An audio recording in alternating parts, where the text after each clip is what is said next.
प्यारे दोस्तों, आप सभी को डीके राज क्लासेस में स्वागत है। आज फिर से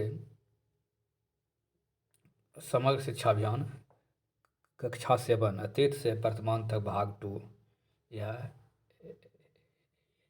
एससीईआरटी का क्वेश्चन है। इससे पहले कक्षा 6 का अतीत से वर्तमान तक अपलोड किया हुआ है, उसे आप जाके प्ले लिस्ट में देख सकते हैं। इसमें टोटल क्लास 7 का वीडियो देखेंगे। और जो भी न्यू व्यूअर पहली बार देख रहे हैं वह अपने डीके राज क्लास यूट्यूब चैनल को सब्सक्राइब कर घंटा बजा दीजिए और प्रेम से बोलिए एक बार हर हर महादेव। चलिए दोस्तों, वीडियो अंत तक बने रहिएगा। वीडियो थोड़ा लंबा होगा, भागिएगा नहीं। अध्याय 1, कब, कहाँ, कब और कैसे, अतीत से वर्तमान तक एससीईआरटी। इसमें एनसीईआरटी का भी जो भी हुई है ना क्वेश्चन, जो भी इससे अधिक होगा वो भी लास्ट में फैक्ट जो भी छूटा हुआ है वो सब ऐड मिल जाएगा। भारत देश में मुगल सत्ता का सर्वाधिक विस्तार 17वीं शताब्दी के अंतिम वर्षों में बाबर के वंशज औरंगजेब के समय हुआ। मुगल वंश के संस्थापक बाबर ने हिंदुस्तान शब्द का प्रयोग वस्तुतः संपूर्ण उपमहाद्वीप के लिए किया था। सबसे पहले बिहार शब्द का प्रयोग 13वीं शताब्दी के एक इतिहासकार मिन्हाज सिराज ने किया था। इसका दोस्तों शॉर्ट वीडियो भी फिर डाला जाएगा। इसके बाद पुस्तक तबकात नासिर। इस पुस्तक में मोहम्मद गौरी की भारतीय विजय तथा तुर्की सल्तनत के आरंभिक इतिहास के लगभग 1260 ईस्वी तक की जानकारी मिलती है। मिन्हाज ने अपनी इस कृति को गुलाम वंश के शासक नसीरुद्दीन महमूद को समर्पित किया था। मिन्हाज सिराज ने बौद्ध बिहार के इस भूमि के अजय बिहार का नाम दिया। अकबर ने बिहार को एक प्रांत के रूप में गठित किया। मध्यकालीन भारत आर्थिक जीवन मुख्य कृषि पर आधारित है। दोस्तों, अगर स्पीड कम लग रहा होगा तो आप स्पीड बढ़ा कर भी देख सकते हैं। सबसे पहले कागज 100 ईस्वी के आसपास चीन में बनाया गया था। 13वीं शताब्दी के आसपास विज्ञान के क्षेत्र में समुद्री जहाज़ों पर चुंबकीय कुतुबनुमा दिशा सूचक यंत्र का प्रयोग हुआ है। 14वीं शताब्दी के में सुल्तान फिर से फिरोजाबाद दिल्ली में एक मीनार पर अनेक नक्षत्र घड़ियों, एक धूप घड़ी और एक जल घड़ी लगवाया, जिससे समय की सूचना दी जा सके। बिहार के प्रसिद्ध हिंदी भक्त कवियों में दरिया साहब का नाम उल्लेखनीय है। इनका जन्म शाहाबाद जिले के एक मुस्लिम परिवार में हुआ था। पटना जिले के मनेर के प्रसिद्ध हजरत शरफुद्दीन अहमद प्रमुख सूफी संत थे। अभिलेखागार ऐसा स्थान जहां दस्तावेजों और पांडुलिपियों को संग्रहित किया जाता है। पांडुलिपियों को संग्रहित किया जाता है।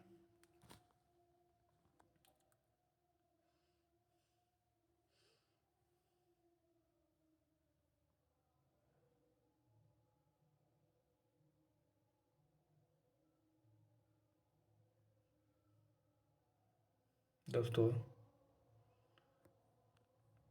बने रहिए वीडियो अंत तक। अभिलेखागार ऐसा स्थान जहां दस्तावेज और पांडुलिपियों को संग्रहित किया जाता है। राष्ट्रीय प्लस राज्य सरकार दोनों का अभिलेखागार होते हैं। राजतरंगिणी कलहन कश्मीर के इतिहास के बारे में तथा वहाँ के राजवंशों के बारे में तहकीकात हिंद अलबरेनू तारीख उल हिंद पुस्तक का विमोचन किया। उस समय के रीति रिवाज, धर्म आदि का विस्तृत एवं प्रामाणिक जानकारी मिलती है इसी पुस्तक में। तबकात नासिरी, मिन्हाज सिराज एवं मोहम्मद गौरी गुलाम वंश के शासन पर विस्तृत चर्चा है। तारीख फिरोज शाही, जलालुद्दीन बरनी, तुगलक वंश के राजनीतिक घटना क्रम की चर्चा है। अकबरनामा, अबुल फजल के अकबर के शासन काल के प्रशासन एवं राजनीति का चित्रण किया गया अकबरनामा में। बाबर ने अपनी आत्मकथा तुजू के बाबरी तुर्की भाषा में लिखी है, जिसका फारसी अनुवाद बाबर नाम कहलाया। बाबर और जहांगीर दो ऐसे मुगल सम्राट थे जिन्होंने अपनी जीवनी खुद लिखी थी। इब्न बतूता अफ्रीका, मोरक्को, मरकस पुस्तक रहला विश्व यात्रा के दामयान वह मोहम्मद बिन तुगलक के शासन में यहाँ भारत आया, 14 वर्ष रहा, दिल्ली का काजी भी से नियुक्त किया गया। सिक्कों का अध्ययन के न्यूमिस्मेटिक कहते हैं। शेर शाह सासाराम रोहतास जिला का था और मनेर में मखदूम शाह दौलत का समाधि भवन एक उच्च कोटि का कला का उदाहरण है। वेंकटपुर का शिव मंदिर के लिए राजा मान सिंह ने आर्थिक सहायता प्रदान की थी। रोहतासगढ़ में निर्मित हरिश्चंद्र मंदिर के निर्माण का यश भी राजा मान सिंह के प्राप्त है।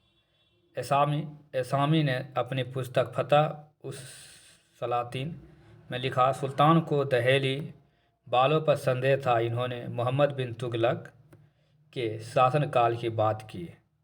दिल्ली से दौलताबाद अपनी राजधानी मोहम्मद बिन तुगलक ने बनाया, जो निश्चित ही जनता को बेवजह परेशान करने वाला फैसला था।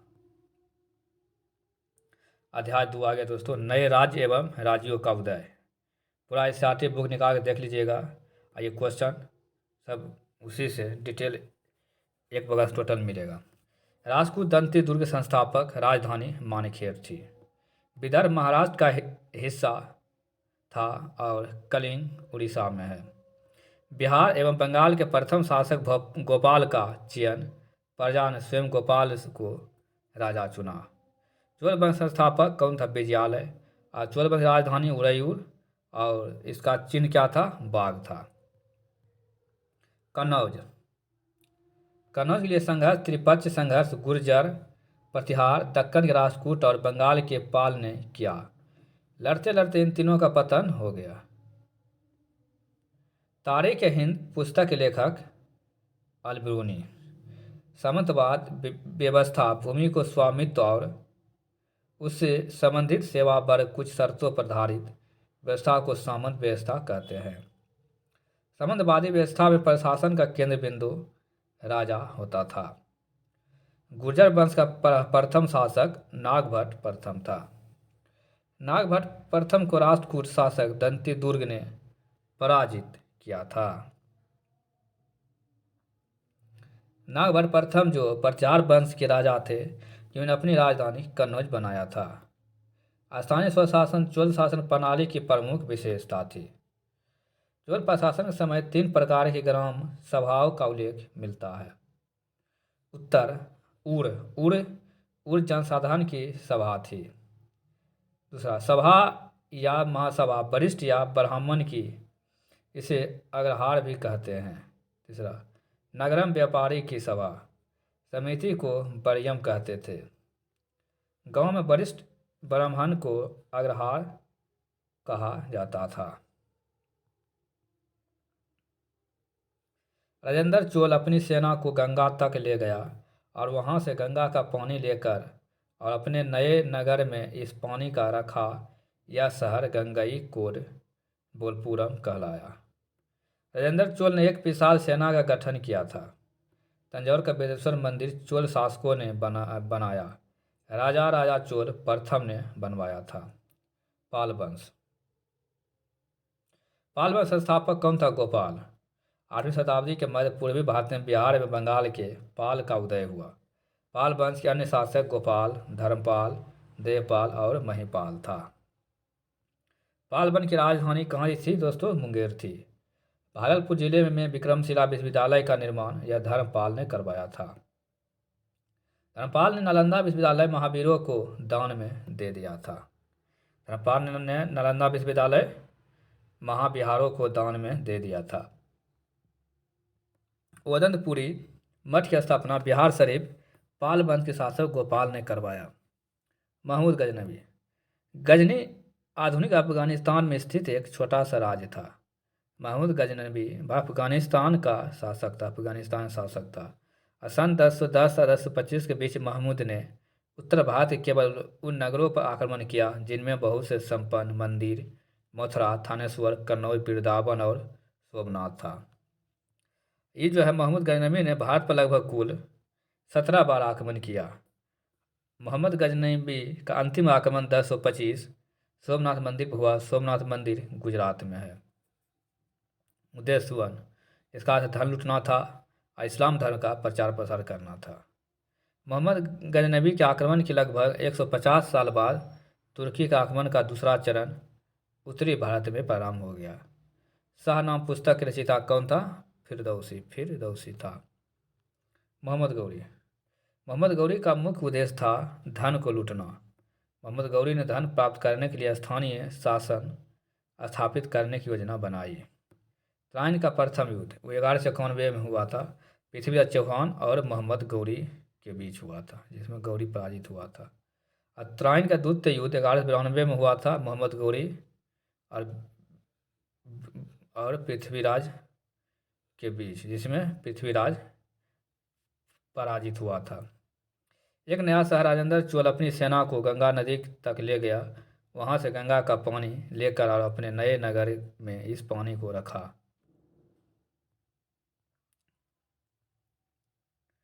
यह शहर गंगई कोन चोपुरम के नाम से जाना जाता है। राजेंद्र का दूसरा अभियान श्रीलंका एवं दक्षिण पूर्व एशिया, दक्षिण मलाया प्रायद्वीप तथा सुमात्रा के देशों में हुआ था। इस अभियान में उसने जल तथा थल सेना का उपयोग किया। बिदेश्वर का मंदिर यह तंजावुर अभिलेख उत्तर मेरूर अभिलेख तमिलनाडु में। बिदेश्वर का मंदिर तंजावुर अभिलेख उत्तर मेरूर अभिलेख तमिलनाडु। अध्याय 3, तुर्क अफगान शासक। प्रारंभ तुर्क शासक 1206 से 1290। प्रारंभ तुर्क शासक 1206 से 1290। कुतुबुद्दीन ऐबक 1206 से 1210। कुतुबुद्दीन 1206 से 1210। इल्तुतमिश का शासनकाल 1210 से 1236 था। और रजिया सुल्तान का शासनकाल था 1236 से 1240। और बलबन का 1266 से 1287 था। उसके बाद आया खिलजी वंश। खिलजी वंश शासनकाल था 1290 से लेके 1320 तक। इसमें जलालुद्दीन खिलजी का शासन था 1290 से 96 छोबत किया था। अलाउद्दीन खिलजी का शासनकाल था 1296 से 1316 ईस्वी तक था। और उसके बाद आया तुगलक वंश।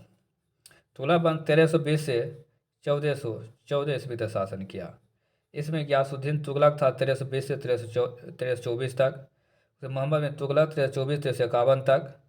उसके बाद फिरोज शाह तुगलक था 1351 से 1388 ईस्वी तक। उसके बाद आया फिर सैयद वंश। सैयद वंश का शासनकाल था 1414 से 1451 तक था। सैयद वंश संस्थापक कौन था? एक खिजर खान था। लोधी वंश 1451 से 1526 ईस्वी में था। और बहलोल लोधी 1451 से 1489 शासन किया। उसके इब्राहिम लोधी 1517 से 1526 ईस्वी तक शासन किया। गुलाम वंश 1206 से 1290। कुतुबुद्दीन ऐबक मोहम्मद गौरी का गुलाम सेना नायक था। भारत प्रदेशों के देखभाल के लिए नियुक्त इसे मोहम्मद गौरी ने किया था। गुलाम वंश की स्थापना 1206 में किया गया था। कुतुब मीनार की नींव कुतुबुद्दीन ऐबक ने डाली। और कुतुबुद्दीन ऐबक को लाख बखश भी कहा जाता था। इसने लाहौर में अपनी राजधानी बनाकर शासन किया। 2.5 दिन का झोपड़ी का निर्माण कुतुबुद्दीन ऐबक ने अजमेर में करवाया। 1210 ईस्वी में चौगान खेलते समय घोड़े से गिरकर कुतुबुद्दीन ऐबक की मृत्यु हो गई। कुतुबुद्दीन ऐबक उत्तराधिकारी आराम शाह हुआ। इसने मात्र 8 माह शासन किया था। आराम शाह की हत्या करके 1210 ईस्वी में इल्तुतमिश दिल्ली की गद्दी पर बैठा। तुर्क राजा को भारत में वास्तविक रूप से स्थापित करने का श्रेय इल्तुतमिश को प्राप्त है। अल्तमश इल्तुतमिश का मूल नाम था। शुद्ध अरबी सिक्के इल्तुतमिश ने चलाया था। चांदी का टका और तांबे का जीतल नाम का सिक्का इल्तुतमिश ने चलवाया था। इल्तुतमिश ने सुल्तान की उपाधि खलीफा से प्राप्त की। और इल्तुतमिश की उत्तराधिकारी रजिया सुल्तान थी। इल्तुतमिश की उत्तराधिकारी रजिया सुल्तान थी, जो कि इल्तुतमिश कौन थी? बेटी थी इल्तुतमिश की। प्रथम महिला मुस्लिम शासिका रजिया सुल्तान थी। तुर्क राज्य को सुदृढ़ स्थिति प्रदान करने का काम बलबन द्वारा किया गया। शासकों को ममलूक भी कहा जाता है। बलबन ने रक्त में लौह नीति का पालन किया। उसके बाद आया खिलजी वंश। खिलजी वंश शासन का 1290 से 1320। 1290 ईस्वी में एक खिलजी सेनानायक ने ममलूक वंश के अंतिम सुल्तान कैकुबाद को दिल्ली की गद्दी से हटाकर एक नया राजवंश खिलजी वंश की स्थापना की। गुलाम वंश शासन को समाप्त कर 1290 ईस्वी में जलालुद्दीन फिरोज खिलजी ने खिलजी वंश की स्थापना की। खिलजी वंश के प्रसिद्ध सुल्तान अलाउद्दीन खिलजी हुआ। इसने उत्तर भारत में कई अभियान किए। क्षेत्र हारा हुआ राजा का: गुजरात राजा करण, रणथंभौर हमीर देव, मेवाड़ राणा रतन सिंह, मालवा महलक देव, जालौर कान्हन देव। गुलाम मलिक काफूर के नेतृत्व में एक विशाल सेना दक्षिण भारत में भेजी और विजय प्राप्त की। क्षेत्र हारा हुआ राजा: देवगिरी रामचंद्र देव, तेलंगाना प्रतापरुद्र देव, होयराल राज्य का बीरबल नाल और पांड्य राज्य का सुंदर पांड्य। हालांकि जितने भी क्षेत्र को दक्षिण भारत में अलाउद्दीन खिलजी ने जीता, उस पर सीधे शासन करना सही नहीं समझा, क्योंकि अलाउद्दीन खिलजी की राजधानी से दक्षिण भारत काफ़ी दूर था और वहां से शासन करना संभव नहीं था। इसी कारण दक्षिण भारत के राजाओं को उसने राज लौटा दिया और अपने नियंत्रण में शासन करने को कहा और उसके बदले एक निश्चित कर दक्षिण भारत के राजा उनको भेजा करते थे। ठीक इसी के विपरीत तुगलक वंश के शासक मोहम्मद बिन तुगलक दक्षिण भारत से सीधे नियंत्रण में लेकर लिया। मलिक काफूर को 1000 दिनारी भी कहा जाता था, क्योंकि इसे 1000 दिनार में खरीदा था। इसीलिए अमीर खुसरो ने 8 सुल्तान का कार्यकाल देखा। इसका मूल नाम मोहम्मद खुसरो था। घोड़ा दागने व सैनिकों को हुलिया लिखने की प्रथा अलाउद्दीन खिलजी ने शुरुआत की। खिलजी ने किताब प्रथा समाप्त किया। जलालुद्दीन खिलजी 1290 से 1296 में और अलाउद्दीन खिलजी 1296 से 1316 ईस्वी। तुगलक वंश 1320 से 1414। तुगलक वंश शासन काल रहा 1320 से 1414 ईस्वी तक। तुगलक वंश संस्थापक गयासुद्दीन तुगलक था। नहरों का निर्माण करवाने वाला पहला शासक गयासुद्दीन तुगलक था। नहरों का जाल फिरोज शाह तुगलक ने बिछाया था। तुगलकनामा के लेखक अमीर खुसरो था। भारत में सर्वप्रथम सांकेतिक मुद्रा का प्रचलन मोहम्मद बिन तुगलक ने किया था। ब्राह्मणों पर जजिया कर फिरोज शाह लगाया था। तुगलक वंश का अंतिम शासक नसीरुद्दीन था। तारीख की फिरोज शाही पुस्तक के लेखक कौन था? बर्नी थे। मोहम्मद बिन तुगलक 1370 ईस्वी में देवगिरी को राजधानी बनाने का निर्णय लिया और नाम बदलकर दौलताबाद रख दिया।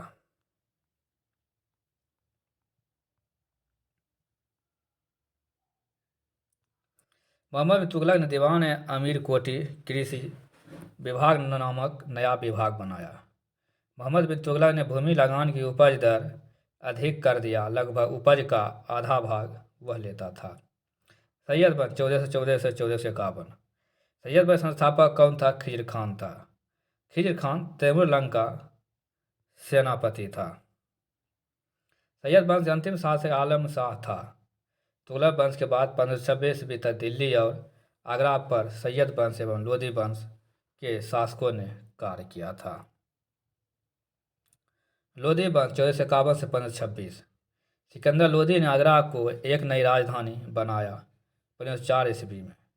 बहलोल लोधी ने बहलोल सिक्के का प्रचलन चलाया। चौधरी लगभग 100 गांव का प्रधान होता था। चौधरी जो होता था लगभग 100 गांव का प्रधान होता, उसे चौधरी कहते थे। 21 अप्रैल 1526 को पानीपत का प्रथम युद्ध बाबर और इब्राहिम लोधी के साथ हुआ, जिसमें बाबर विजय हुआ। बाबर को भारत पर आक्रमण करने के लिए निमंत्रण पंजाब के शासक दौलत खान लोधी एवं इब्राहिम लोधी के चाचा आलम खान लोधी ने दिया था। सिकंदर लोदी की मृत्यु कब हुआ था? 21 नवंबर 1517। सिकंदर लोदी की मृत्यु कब हुआ था? 21 नवंबर 1517 ईस्वी में हुआ था। राजवंश और संस्थापक। गुलाम वंश संस्थापक कौन था? कुतुबुद्दीन ऐबक। खिलजी वंश के जलालुद्दीन खिलजी। तुगलक वंश का गयासुद्दीन तुगलक। और सैयद वंश का खिज्र खान। और लोदी वंश का बहलोज लोदी। का ट्रिक है गुल खिला तू साला। गो से गुलाम वंश, खिला से खिलजी वंश, तू से तुगलक वंश, सा से सैयद वंश, ला से लोधी वंश। यानी गुलाम वंश संस्थापक कुतुबुद्दीन ऐबक, खिलजी वंश के जलालुद्दीन खिलजी, तुगलक वंश का गयासुद्दीन तुगलक, सैयद वंश खिज्र खान और लोधी वंश का बहलोज लोधी। जो भी न्यू व्यूअर पहली बार वीडियो देख रहे हैं दोस्तों, आप अपने टिकट क्लास से यूट्यूब चैनल को सब्सक्राइब कर घंटा बजा दीजिए और अधिक अधिक दोस्तों तक शेयर कीजिए। मंगोलों का खतरा। 1219 ईस्वी में मंगोलों ने चंगेज खान के नेतृत्व में ट्रांस ऑक्सिनिया उज्बेकिस्तान पर हमला किया। अलाउद्दीन खिलजी एवं मोहम्मद बिन तुगलक के शासन में दिल्ली पर मंगोलों के आक्रमण बढ़ गए। सैनिक विभाग दीवान ए अर्ज का प्रमुख अधिकारी आरिजे मुमलिक था। दागा हुलिया पर था सैनिक को नगद वेतन अलाउद्दीन खिलजी ने शुरू किया था। अलाउद्दीन खिलजी ने बाजार एवं नियंत्रण प्रणाली की शुरुआत की। 48 जीतल का एक टाका आज के चांदी के 1 रुपये के बराबर है। अलाउद्दीन खिलजी के समय लगभग 15 किलोग्राम के बराबर 1 मन था। अपने उपाय को सफल बनाने के लिए अलाउद्दीन खिलजी विभिन्न विभागों में विभिन्न लोगों को नियुक्त किया था, जो निम्न है। बाजार नियंत्रण सहना करता था। खुफिया अधिकारी बरीद और मुनहियान गुप्तचर विभाग के अधिकारी करता था। मोहम्मद बिन तुगलक ने अपने सैनिकों को नगद वेतन देने के लिए आज की कागजी मुद्रा की तरह सांकेतिक सिक्के चलाए थे। इतिहासकार बर्नी ने शोक प्रकट करते हुए लिखा कि मोहम्मद बिन तुगलक ने निम्न कुल में जन्म लेने वाले व्यक्ति को ऊंचे पद प्रदान किए। अध्याय 4 आ गया दोस्तों, मुगल साम्राज्य।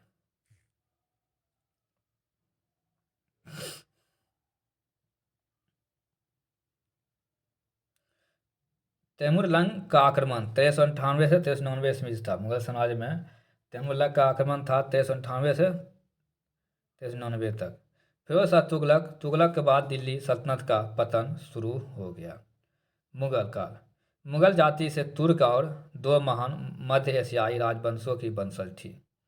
माता की ओर से मंगोल शासक चंगेज खान की उत्तराधिकारी, पिता की ओर से तैमूर के वंशज थे। हालांकि मुगल अपने आप को तैमूर का वंशज ही मानते थे। बाबर का जन्म 14 फरवरी 1483 ईस्वी में फरगना में हुआ था। इसका पिता उमर शेख मिर्जा था। बाबर ने 1507 में बादशाह की उपाधि धारण की। बाबर ने बादशाह उपाधि कब धारण की थी? 1507 ईस्वी में किया था। बाबर ने भारत पर 5 बार आक्रमण किया। पानीपत के प्रथम युद्ध 1526 में बाबर ने पहली बार तुगलकमान युद्ध नीति का तोपखाना का प्रयोग किया था। चीनी यात्री महुआन ने बंगाल से रेशम कीड़े पालने की जानकारी प्राप्त होती है। भारत वाला रहेगा युद्ध। पानीपत का प्रथम युद्ध यह 1526 में हुआ था, बाबर और इब्राहिम लोदी के बीच। खानाबाग युद्ध हुआ था 1527 में चित्तौड़ के शासक राणा संगा और बाबर के बीच। उसके बाद चंदेरी का युद्ध हुआ था 1528 ईस्वी में चंदेरी के शासक मेदिनी राय और बाबर के बीच। उसके बाद घाघरा का युद्ध हुआ था 1529 में महमूद अफगानों के साथ और बाबर के बीच। 1526, 27, 28 और 29। यानी बाबर पानी पिया, खाना खाया, चांद देखा, घाघरा उठा के भाग गया। ठीक है दोस्तों, याद रखिएगा। बाबर स्वयं अपनी आत्मकथा में हिंदुस्तान के विषय में लिखा। बाबर स्वयं अपनी आत्मकथा में हिंदुस्तान के विषय में लिखा। बाबर उत्तर पश्चिम सीमा से होकर भारत आया था। बाबर को अपनी उदारता के लिए कलंदर की उपाधि मिली। बाबर खानवा युद्ध विजय के बाद गाजी की उपाधि धारण किया। करीब 48 वर्ष के आयु में 1530 ईस्वी को आगरा में बाबर की मृत्यु हो गई। आगरा के आराम बाग में बाबर को दफनाया गया था। बाबर को बाद में काबुल में उनके द्वारा चुने गए स्थान पर उसको दफनाया गया। बाबर की मातृभाषा क्या थी? तुर्की थी, तुर्की। दोस्तों इतना पूरा बुक से क्वेश्चन निकालने में जानवे करें दोस्तों कितना मेहनत लगता है। उसके बाद हुमायूं, 15 दिन का और क्लास ये 1 घंटा में ख़त्म होने वाला है। हुमायूं बाबर का सबसे बड़ा पुत्र था जो बाबर मरने के बाद बादशाह बना। तो हुमायूं जो है बाबर का सबसे बड़ा पुत्र था जो बाबर के मरने के बाद बादशाह बना। 1533 में हुमायूं ने दीनपनाह नामक नए नगर की स्थापना की। यमुना नदी के तट पर हुमायूं का 2 प्रमुख युद्ध हुआ। एक हुआ चौसा युद्ध हुआ था जो 1539 से हुमायूं और शेरशाह के बीच हुआ था। चौसा युद्ध 1539 हुमायूं और शेरशाह के बीच। दूसरा जो हुआ था बिलग्राम का युद्ध जिसे कन्नौज के युद्ध कहते हैं, यह 1540 ईस्वी में हुआ था। दोनों युद्ध में हुमायूं की हार हुई और पत्नी बानो बेगम था हुमायूं की, हुमायूं पत्नी बानो बेगम। 1 जनवरी 1556 को दीनपनाह भवन के पुस्तकालय की सीढ़ियों से गिरकर हुमायूं की मौत हो गई। हुमायूं नामक रचना किसने किया था? गुलबदन बेगम ने किया था। बाबर की पुत्री थी गुलबदन बेगम। सम्राट अकबर के आदेश पर हुमायूं नामा की रचना हुई। हुमायूं नामा की रचना हुई थी सम्राट अकबर के आदेश पर। भाई दोस्तों अकबर का जन्म 15 अक्टूबर 1542 हुआ था। यह कहाँ हुआ था? अमरकोट में। अकबर का जन्म 15 अक्टूबर 1542 कहाँ हुआ था? अमरकोट में हुआ था। अकबर की माता का नाम क्या था? हमीदा बानो बेगम। और बचपन का नाम क्या था? जलाल था। अकबर 13 वर्ष की उम्र में बादशाह बना। 13 वर्ष बादशाह बना था अकबर। बैरम खान ने अकबर को राज का उपाधि यानी शिक्षा दी। अकबर का संरक्षण भी बैरम खान ने ही किया था। अकबर का संरक्षण किसने किया था? बैरम खान। अकबर मुगल साम्राज्य का वास्तविक संस्थापक बना। मुगल साम्राज्य का वास्तविक संस्थापक कौन बना? अकबर बना। अकबर का दरबारी इतिहासकार अबुल फजल था। आईने अकबरी रचना अबुल फजल द्वारा लिखी गई। 16 कुल नीति अकबर ने अपनाई, सभी धर्मों का सम्मान किया। दीन इलाही धर्म की स्थापना अकबर ने किया था जो कि 1582 ईस्वी में किया था। दीन इलाही धर्म स्वीकार करने वाला प्रथम हिंदू शासक कौन था? यह बीरबल था। अकबर के नवरत्न कौन कौन थे? बीरबल, अबुल फजल, तानसेन, भगवान दास, मनसबदार, अब्दुल रहीम खान खाना, टोडरमल वित्त मंत्री था, मान सिंह मनसबदार था और मुल्ला दो प्याजा और फ़कीर अजीउद्दीन था। ये टोटल 9 रत्न थे अकबर। इसे दोस्तों 2-3 बार देख लीजिएगा। अकबर के 9 रत्न ये बहुत बार पूछा गया है। कौन कौन था? बीरबल था, अबुल फजल, तानसेन, भगवान दास, मनसबदार, अब्दुल रहीम खान खाना, टोडरमल जो कि वित्त मंत्री हुआ करता था, मान सिंह मनसबदार और मुल्ला दो प्याजा और फ़कीर अजीउद्दीन था। अकबर के समय मनसब एक पद था। बिहार के सर्वप्रथम अपने साम्राज्य में मिलाने वाला मुगल शासक कौन था? अकबर था। अकबर ने 1576 में बंगाल तथा बिहार को मुगल साम्राज्य में मिला लिया। अकबर ने गुजरात विजय के उपलक्ष्य में बुलंद दरवाजा का निर्माण करवाया था। बुलंद दरवाजा का निर्माण करवाया था अकबर ने गुजरात विजय के उपलक्ष्य में। दास प्रथा का अंत कब हुआ था? 1562 में।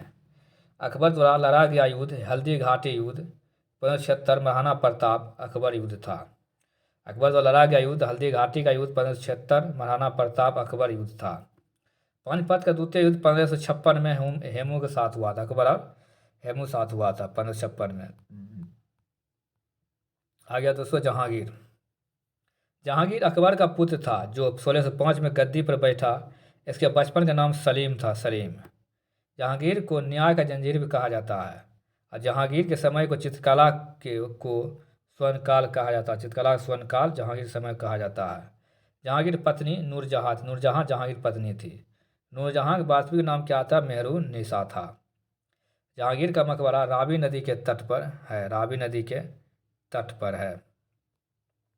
जहांगीर दरबार में आने वाला प्रथम अंग्रेज विलियम हॉकिंस था। जहांगीर दरबार में आने वाला प्रथम अंग्रेज कौन था? विलियम हॉकिंस था। अब्दुल रहीम खान खाना जहांगीर के गुरु थे। अब्दुल रहीम खान खाना जहांगीर के गुरु थे। नूरजहां के सम्मान में जहांगीर ने चांदी के सिक्के जारी किया। नूरजहाँ के समान जहांगीर ने चांदी के सिक्के जारी किया। फिर आ गया दोस्तों शाहजहाँ। शाहजहाँ का जन्म लाहौर में हुआ था। शाहजहाँ के शासनकाल को स्थापत्य कला का स्वर्ण युग माना जाता है। मयूर सिंहासन का निर्माण शाहजहाँ ने करवाया था और शाहजहाँ ने अपनी राजधानी को आगरा से दिल्ली 1638 में लाया। शाहजहाँ ने अपनी राजधानी आगरा से दिल्ली 1638 में लाया। शाहजहाँ ने लाल किला, ताजमहल आदि जैसे अनेक भवन का निर्माण करवाया था। ताजमहल और लाल किला निर्माण किसने करवाया था? यह शाहजहाँ ने करवाया था। औरंगजेब।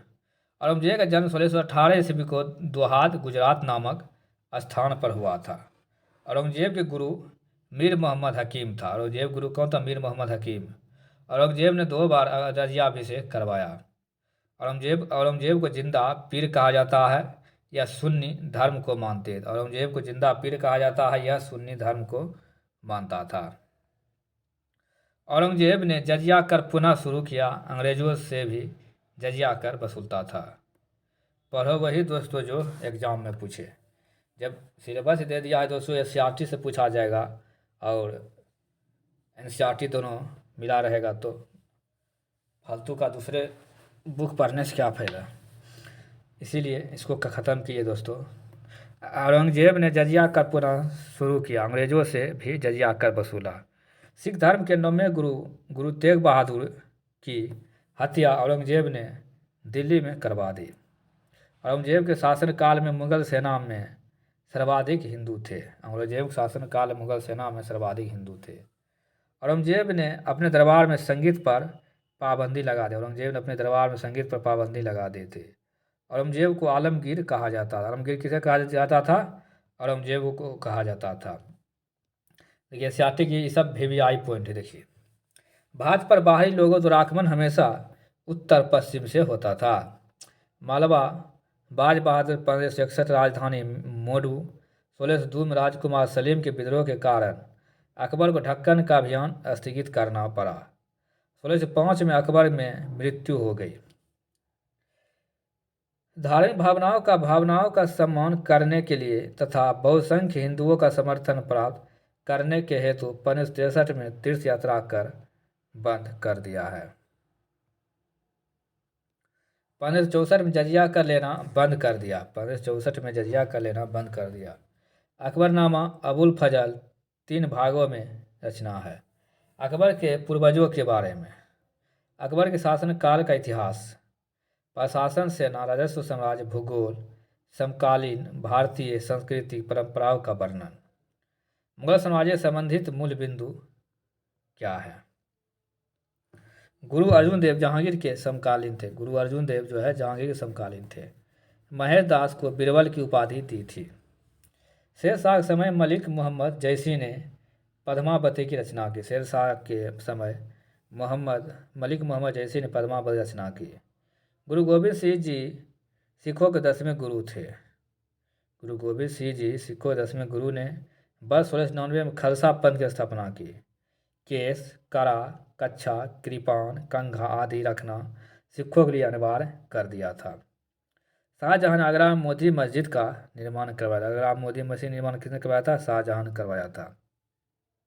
अंतिम मुगल सम्राट बहादुर शाह जफर द्वितीय था। किसानों की उपज के ऊपर कितना कर लिया जाए इसे अकबर के राजस्व मंत्री तय करते थे। पोजल, जिस पर हर साल खेती हो उसे क्या कहते थे? पोजल कहते थे। जिसमें 1 साल के अंतर पर खेती हो उसे क्या कहते थे? परती कहते थे। चापर, जिसमें कुछ अंतराल पर बुआई होती है, बंजर लंबे समय तक बिना बुआई वाला जमीन, यह चापर कहलाता है। लोगों का आम जनजीवन मुगल काल देखना दोस्तों, लोगों का आम जनजीवन देखना है मुगल काल। तुजो के बाबरी में बाबर ने लिखा किसान तथा निम्न वर्ग के लोग करीब करीब नंगे रहते थे। इसके बाद लंगोट का वर्णन है जो पुरुष पहनते थे। महिलाओं की साड़ियों का वर्णन उसने अपनी पुस्तक में किया था। सुलह कुल अकबर द्वारा भारत में अपनाई गई धार्मिक नीति जिसमें सभी धर्म के मानने वालों के साथ सहिष्णुता का व्यवहार किया गया। धार्मिक आस्था के स्तर पर कोई अंतर नहीं है। शाहजहां 1628 में जहांगीर की मृत्यु के बाद शाहजहां गद्दी पर बैठा। शाहजहां 1628 जहांगीर की मृत्यु के बाद शाहजहां गद्दी पर बैठा। शाहजहां ने दारा को अपना उत्तराधिकारी घोषित किया, 3 भाई नहीं माना था। औरंगजेब ने साम्राज्य को विस्तार करने की कोशिश की। इसके तहत 1663 में अहोम राज्य असम को अपने अधीन किया। औरंगजेब की मृत्यु कब हो गया था? 1707 ईस्वी में। और औरंगजेब के बाद मुगल साम्राज्य का पतन होने लगा। 1739 में ईरान के शासक नादिर शाह ने किया और दिल्ली को तहस नहस कर दिया। 1799 ईस्वी में ईरान के शासक नादिर शाह ने आक्रमण किया और दिल्ली को तहस नहस कर दिया। और नादिर शाह अपने साथ शाहजहां द्वारा बनवाया गया तख्त ए ताउस, मयूर सिंहासन और उसमें लगा कोहिनूर हीरा भी ले गया। नादिर शाह के बाद अहमद शाह अब्दाली ने आक्रमण किया। अकबर मुगल साम्राज्य का वास्तविक संस्थापक था। मनसबदारी मुगल काल में प्रचलित एक प्रशासन प्रणाली थी जिसे अकबर ने आरंभ किया। मनसब मूलतः अरबी शब्द है। पद, रैंक शासकीय अधिकारियों तथा सेनापतियों का पद निर्धारित करता था। सभी सैन्य तथा असैन्य अधिकारियों की महसब निश्चित थी, जो अलग अलग हुआ करती थी।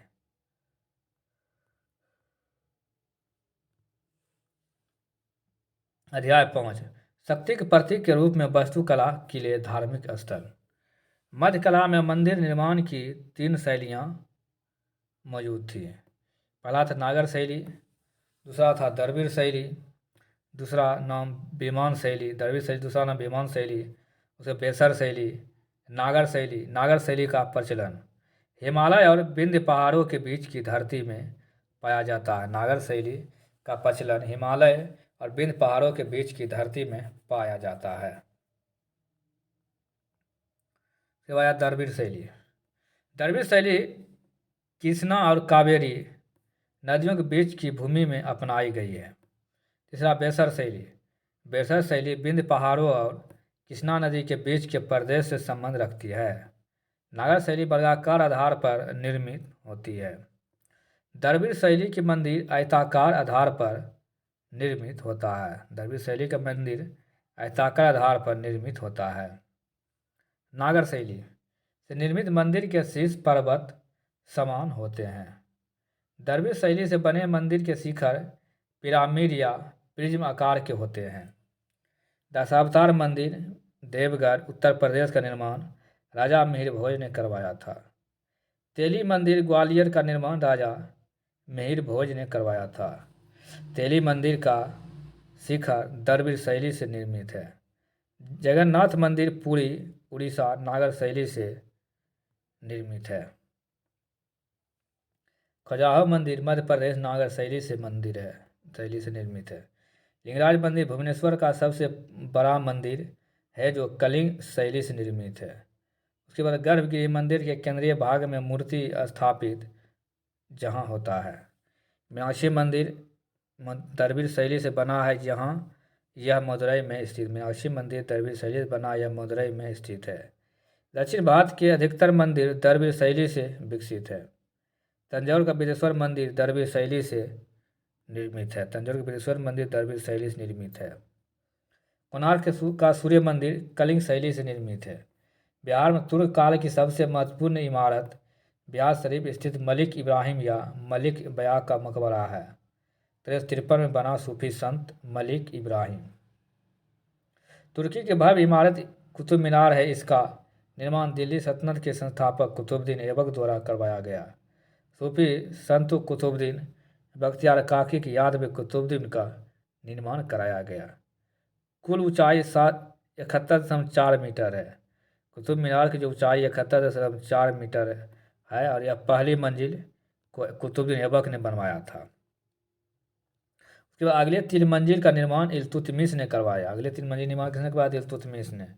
इसका मीनार का शीर्ष वज्रपात या बिजली गिरने के कारण टूट गया। बाद में मरम्मत फिरोज शाह तुगलक ने करवाया और इसमें 1 मंजिल और जोड़ा।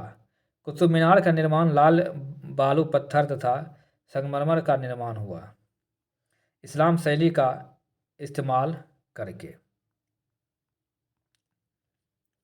मेहराब वैज्ञानिक विधि पर पहली बार प्रयोग कुतुब मीनार के प्रवेश द्वारा अलाई दरवाज़ा में देखते हैं। बिहार शरीफ में स्थित मलिक इब्राहिम या मलिक बयां का मकबरा, तेलहरा का मस्जिद, बेगूह जाम की मस्जिद तुर्की अफगान शैली से निर्मित है। अटाला मस्जिद यह कहाँ है? यह जौनपुर में। अटाला मस्जिद कहाँ है? यह जौनपुर में स्थित है। बिहार में तुर्क काल की सबसे महत्वपूर्ण इमारत बिहार शरीफ स्थित मलिक इब्राहिम या मलिक बया का मकबरा 1353 में दिल्ली के तुगलक शैली का प्रभाव प्रेरणा तुगलक शासक गयासुद्दीन के मकबरे से है। मलिक इब्राहिम प्रसिद्ध सूफी संत थे। इस मकबरे का निर्माण उनके लड़के सैयद दाऊद द्वारा किया गया था। मुगल कला का आरंभिक रूप बागों के निर्माण में दिखता है। बाबर शुरुआत एतमादुद्दौला के मकबरा में पहली बार पितरा, दूरा तथा रंगीन पत्थरों से पच्चीकारी का प्रयोग किया गया। एतमादुद्दौला नूरजहां का पिता था। शाहजहां ने दिल्ली में शाहजहांबाद नामक नवीन नगर की स्थापना 1638 ईस्वी में प्रशासनिक भवन के रूप में लाल किला का निर्माण कराया। औरंगजेब ने लाल किला में मोती मस्जिद एवं पत्नी याद महाराष्ट्र के औरंगाबाद में बीबी का मकबरा बनवाया। मुगल शैली का बिहार में सबसे सुंदर उदाहरण 1617 में निर्मित शाह दौलत खान मनेर स्थित मकबरा है, जहां जहांगीर के समय में बिहार प्रांत पति इब्राहिम खान काकर ने बनवाया था। इसका निर्माण लाल बलुआ पत्थर से हुआ था। बिहार में सासाराम में 3 मकबरों का निर्माण 16वीं शताब्दी में शेर शाह और उसके पुत्र ने बनवाया। अफगान शैली से यह निर्मित हुआ था। माँ बोधि मंदिर बिहार में नागर शैली से बने हुए मंदिर का सबसे अच्छा उदाहरण है। प्रमुख स्थल और निर्माता बुलंद दरवाजा किसने बनवाया था? यह अकबर ने बनवाया था। अकबर किला अकबर, हुमायूं का मकबरा हाजी बेगम, एतमादुद्दौला का मकबरा नूरजहां। एतमादुद्दौला का मकबरा किसने बनवाया था? यह नूरजहां ने बनवाया था। और ताजमहल का मकबरा किसने? ताजमहल शाहजहां। लाल किला शाहजहां। अटाला मस्जिद इब्राहिम शाह सरकी ने। अलाई दरवाज़ा अलाउद्दीन खिलजी। कोणार्क मंदिर नरसिंह देव प्रथम। आराम बाग बाबर। और जगन्नाथ मंदिर को गंगदेव ने बनवाया था। और आगरा फोर्ट किला अकबर ने बनवाया था।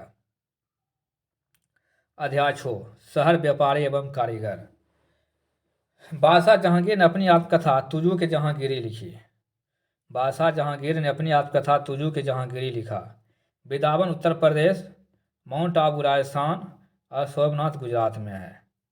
मुगल काल में रुपये और दाम मुख्य मुद्रा थी। 17वीं शताब्दी में फ्रांसीसी यात्री बर्नियर मुगल राजधानी दिल्ली आया था।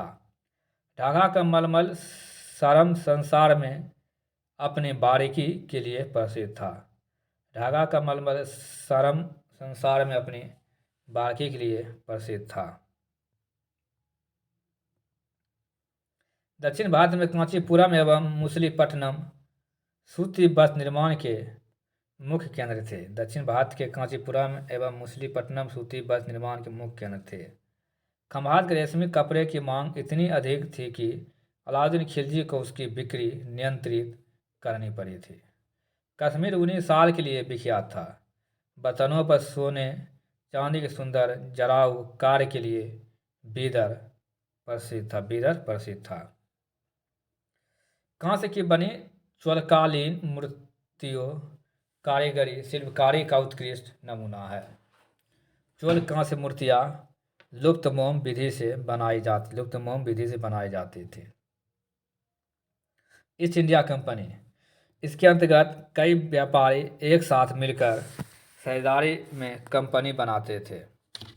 किसी भी व्यापारी गतिविधि से जुड़े लाभ हानि में वे सभी बराबर के साझेदार होते थे। 1704 में औरंगजेब का पोता अजीम उस समय बिहार का सूबेदार था। अजीम ने पटना को एक नए ढंग से बसाया और इसे अजीमाबाद नाम दिया था।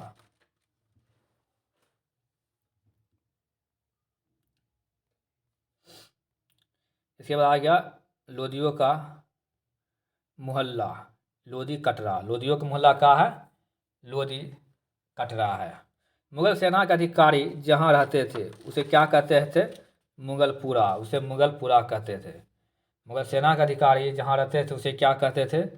मुगलपुरा कहते थे। शेरशाही परिवार के रहने की जगह कैबा सिको था। कैबा सिको था, कैबा सिको। शेरशाह परिवार के रहने की जगह कैबा सिको था और उलेमा, साहित्यकार, कवि, शायक का मुल्लाह मैदान फसाहत था। मुल्लाह मैदान फसाहत था। सदर उस सुदूर मुख्य न्यायाधीश का निवास स्थान सदर गली थी। सदर गली। अंग्रेजों द्वारा पटना सिटी के गुलजार बाग मोहल्ले में गंगा नदी किनारे एक व्यक्ति कोठी 1620 में बनवाई। औरंगजेबों द्वारा पटना सिटी के गुलजार बाग मोहल्ले में गंगा नदी के किनारे एक व्यापारिक कोठी 1620 में बनवाई थी। पटना से औरंगजेब स्वरापतन करते थे। पटना से औरंगजेब स्वरापतन करते थे क्योंकि यूरोप में इसकी खूब मांग थी और इसे बारूद बनाया जाता था। पटना से चावल और चीनी बंगाल के बाजारों में जाता था। पटना के निकट लखाबार कपड़ा उत्पादन का प्रमुख केंद्र था। लखाबार कपड़ा उत्पादन का प्रमुख केंद्र था। 1620 से 1621 ईस्वी में अंग्रेज द्वारा पटना में रेशम से धागे बनाने के कारखाने निर्माण किया गया था। और 1580 में मुगल बादशाह अकबर ने टकसाल सिक्के बनाने का केंद्र की स्थापना की थी। उसके बाद 1705 ईस्वी में अजीम के समय में यहाँ बनाए गए सिक्कों पर अजीमाबाद शब्द का प्रयोग किया गया। अजीमाबाद शब्द का प्रयोग किया गया। गुजरात में जैन व्यापारियों का बोलबाला था। गुजरात में जैन व्यापारियों का बोलबाला था और पश्चिम भारत व्यापार का प्रमुख केंद्र भी था। 17वीं सदी के आरंभ में भारत आने वाला एक अंग्रेज व्यापारी पीटर मुंडी ने भारतीय बाजारों का वर्णन किया। पुर्तगाल भारत में व्यापारिक पॉइंट स्थापित करने वाला पहला यूरोपीय देश बना। पुर्तगाल ने अपने मजबूत एवं श्रेष्ठ जहाजी शक्ति का इस्तेमाल कर हिंद महासागर से लाल सागर के समुद्र मार्ग का एकाधिकार जमा लिया। 17वीं शताब्दी में यूरोप के अन्य देश इंग्लैंड, हॉलैंड, डच एवं फ्रांस के व्यापारियों ने भारत के साथ व्यापार करने के लिए ईस्ट इंडिया कंपनी बनाई। अंग्रेजों ईस्ट इंडिया कंपनी ने अपनी व्यापारिक गतिविधियों को संचालित करने के लिए कलकत्ता, मद्रास, बम्बई कोठियों का निर्माण किया। भारत में विदेशी व्यापारी आने का क्रम पुर्तगाली, डच, अंग्रेज, डेनिश और फ्रांसीसी थी। सबसे पहले पुर्तगाली आया था कौन? पुर्तगाली अनी। पहली व्यापारिक कोठी फैक्ट्री कोचीन में 1503 में स्थापित किया गया था। पहली व्यापारिक कोठी फैक्ट्री कोचीन में 1503 में स्थापित किया गया था। मंदिर नगर तिरुपति, तीर्थ स्थल पुष्कर, प्रशासनिक नगर दिल्ली, बंदरगाह नगर गोवा और वाणिज्य नगर कहाँ है? यह पटना। अध्याय 7 सामाजिक सांस्कृतिक विकास। मध्यकाल में भारत में आकर बसने वाले सबसे महत्वपूर्ण वर्ग मुसलमान का था। इस्लाम धर्म का अभ्युदय अरब प्रायद्वीप में 7वीं सदी में हुआ। 8वीं सदी के आरंभ में मोहम्मद बिन कासिम के नेतृत्व के सिंध एवं दक्षिण पश्चिम पंजाब में अरबों का शासन स्थापित हुआ, किंतु अरबों का राजनीतिक वर्चस्व समिति क्षेत्र में अल्पकाल तक ही रहा और 1200 ईस्वी में दिल्ली सल्तनत की स्थापना किया और बिहार में तुर्की की सत्ता के पहले ही सूफियों का आगमन हो गया था। मनेर में आकर बसने वाला इमाम ताजफ की बिहार के पहले सूफी संत थे। इस्लाम धर्म का जाति पाति में विश्वास नहीं था, फिर भी हिंदू धर्म से इस्लाम धर्म को अपनाने वाले उच्च जाति के लोगों को अशरफ और निम्न जाति के लोगों को अजलाफ कहा जाता था। लेकिन अब मुसलमान में भी कई जाति के लोग बट गए, जैसे शेख, सैयद, मालिक और पठान। शेख, सैयद, मालिक और पठान और अंसारी। दक्षिण भारत से भक्ति आंदोलन की शुरुआत हुई। दक्षिण भक्ति आंदोलन की शुरुआत कहाँ से हुई? दक्षिण भारत से हुई। भक्ति आंदोलन को आम लोगों तक पहुंचाने का श्रेय तमिल क्षेत्रीय दक्षिण भारत के अलवार एवं नैनार संतों तक जाता है। नैनार एवं अलवार धूमक्कर संत थे जो गांव-गांव जाकर देवी देवताओं की प्रशंसा में भजन कीर्तन करते थे। इन संतों का संबंध नीची जाति के लोगों से भी था। नैनार शिव का उपासक करने वाला था और अलवार जो था ये विष्णु का उपासक करने वाला था। नैनार की संख्या 63 थी। इसमें कुम्हार, अस्पृश्य, कामगार, किसान, शिकारी, सैनिक, ब्राह्मण आदि भी शामिल थे।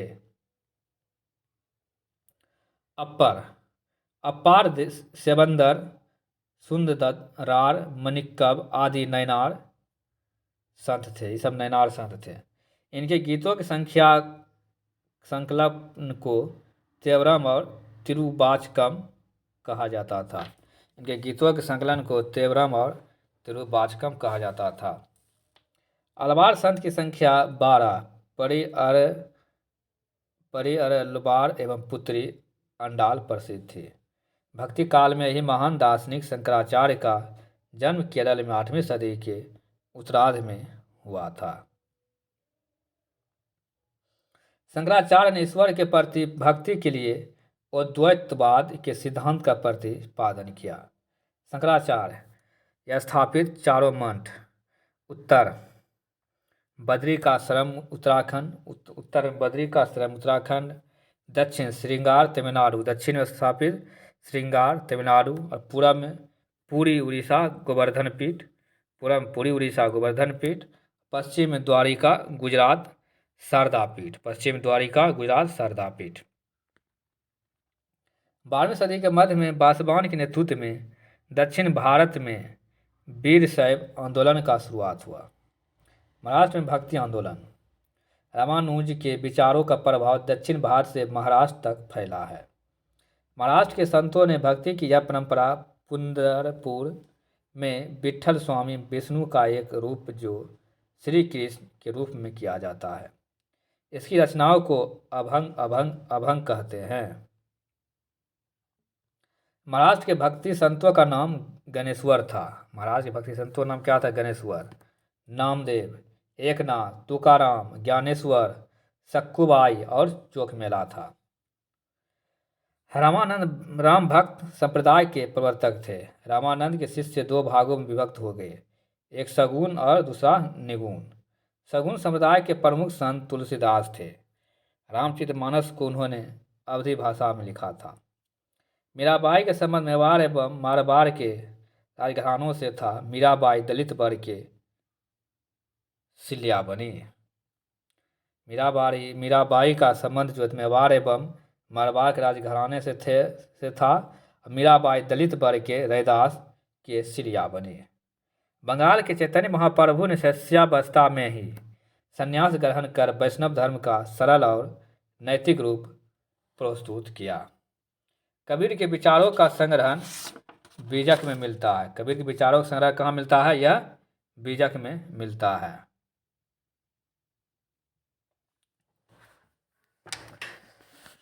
अब आएगा दोस्तों गुरु ग्रंथ साहब का संकलन। गुरु ग्रंथ साहब का संकलन गुरु अर्जुन देव ने किया। सिखों के 5वें गुरु थे। कबीर रामानंद के शिष्य थे। कबीर के साथ शिष्य रामानंद के। बिहार के संत दरिया साहब, दरिया पंथ के प्रवर्तक दरिया साहब को उनके अनुयायियों द्वारा कबीर का अवतार भी माना जाता है। दरिया साहब के विचारों में एकेश्वरवादी भावना थी। ईश्वर को दरिया साहब ने निर्गुण और निराकार माना है। गुरु नानक कबीर के समकालीन गुरु नानक थे। भारत में सबसे पहले सूफी खानकाह की स्थापना का श्रेय सुहरवर्दी सिलसिले के संत बहाउद्दीन जाकरिया को है। सूफी संतों द्वारा जहाँ इस्लाम एवं रहस्यवादी चिंतन की शिक्षा प्रदान की जाती है, गुरु को पीर एवं शिष्य को मुरीद कहा जाता है। फुलवारी शरीफ खानकाट, यह एक मुगल बादशाह औरंगजेब द्वारा लिखित कुरान प्रति सुरक्षित है। इस खानकाह में अरबी भाषाओं को जानकारी प्राप्त करने राजा राम मोहन राय आए थे। खानकाह लाइब्रेरी यह कहाँ है? यह 400 वर्ष पुराना है। भारत का सबसे लोकप्रिय सिलसिला चिश्ती था। इसकी स्थापना अजमेर शरीफ में ख्वाजा मुइनुद्दीन चिश्ती के द्वारा की गई। चिश्ती सिलसिले को लोकप्रिय बनाने का श्रेय निजामुद्दीन औलिया को जाता है। निजामुद्दीन औलिया को।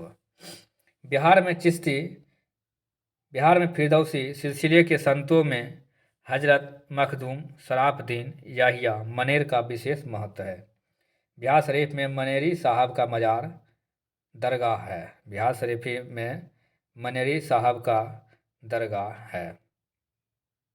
मोइनुद्दीन चिश्ती का दरगाह अजमेर में स्थित है। इन संतों का संबंध किस जगह से है? निजामुद्दीन औलिया का संबंध दिल्ली से है, शंकर देव का असम से, नामदेव पंजाब से, मीराबाई राजस्थान से और संत दरिया साहब जो था यह बिहार से था। अलवार और नैनार दक्षिण भारत के संत हैं। अलवार और नैनार यह दक्षिण भारत के संत थे।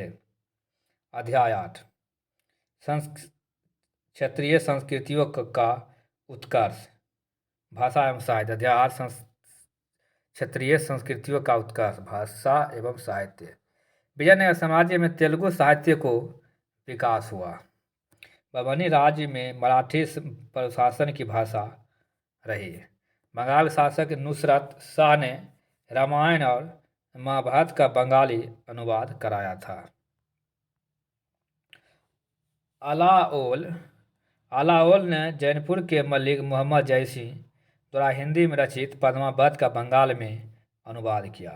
इस काव्य में अलाउद्दीन खिलजी के चित्तौड़ अभियान को आधार बनाकर एक प्रेम कहानी लिखी।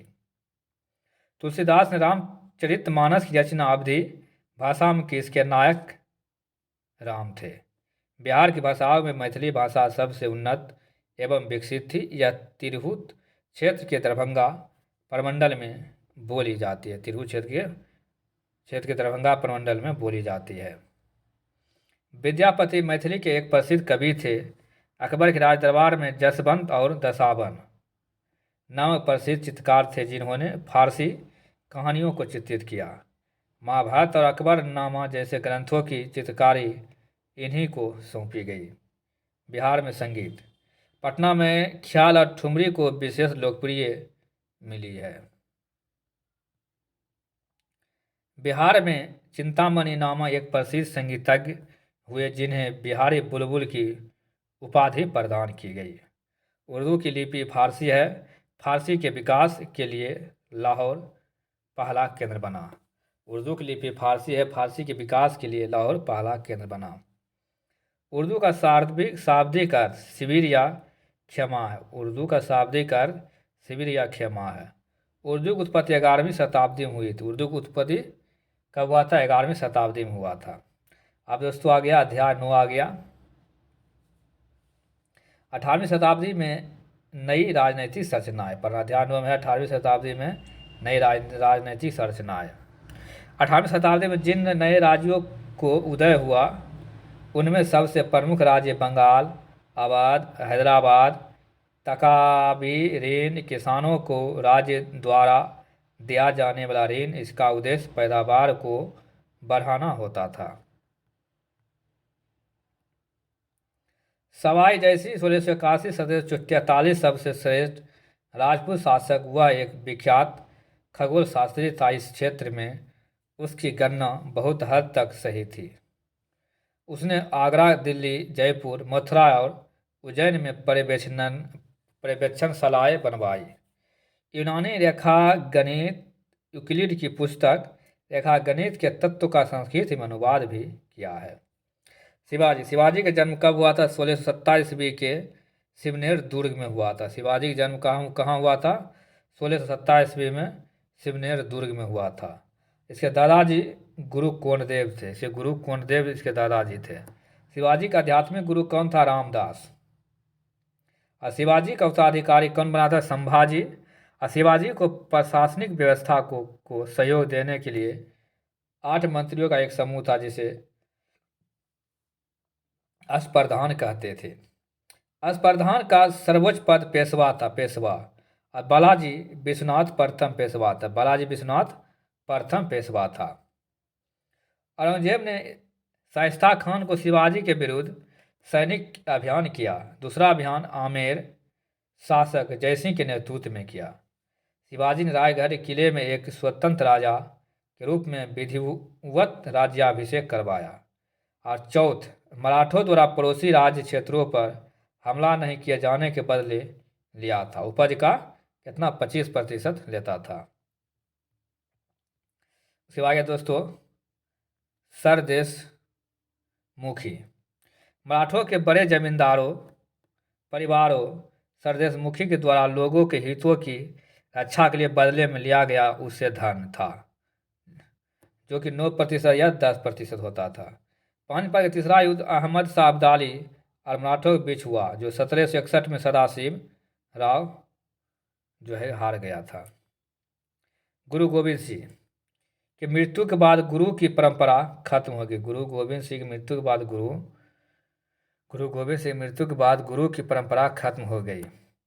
सिखों के नेतृत्व शिष्य बंदा सिंह या बंदा बहादुर के हाथ में आया, लेकिन बाद में यह 12 मिसल में बंट गया। बंगाल में स्वायत्त राज्य की स्थापना मुर्शिद कुली खान ने की थी। बंगाल में स्वायत्त राज्य की स्थापना मुर्शिद कुली खान ने की थी। अध्याय 10 हमारे इतिहासकार। अध्याय 10 हमारे इतिहासकार। सर यदुनाथ सरकार का जन्म 10 दिसंबर 1870 में हुआ और प्रमुख रचना इसका Shivaji and his time, Shivaji and his time था। मुगल एडमिनिस्ट्रेशन था। और अंतिम कृति था ए हिस्ट्री ऑफ जयपुर। इस पुस्तक को लिखने का अनुरोध सवाई मानसिंह द्वितीय ने किया था। ए हिस्ट्री ऑफ जयपुर पुस्तक को लिखने का अनुरोध सवाई मानसिंह द्वितीय ने किया था। दोस्तों, आप सभी वीडियो का अंत तक बने रहने के लिए धन्यवाद। इसी प्रकार का अगला वीडियो अति से वर्तमान तक कक्षा 8, 9 और 10 का और इससे रिलेटेड और जो भी एससीईआरटी सभी को पाने के लिए आप अपने DK राज क्लासेस यूट्यूब चैनल को सब्सक्राइब कर घंटा बजा दीजिए। और आप सब दोस्तों लाइक भी नहीं करते हैं, तो हम लाइक भी किया कीजिए और अधिक अधिक दोस्तों तक पहुंचाइए, जिससे सब्सक्राइबर भी कम से कम 1000 प्लस हो सके, जिससे और वीडियो बनाने में हम सबको उत्साह बढ़े।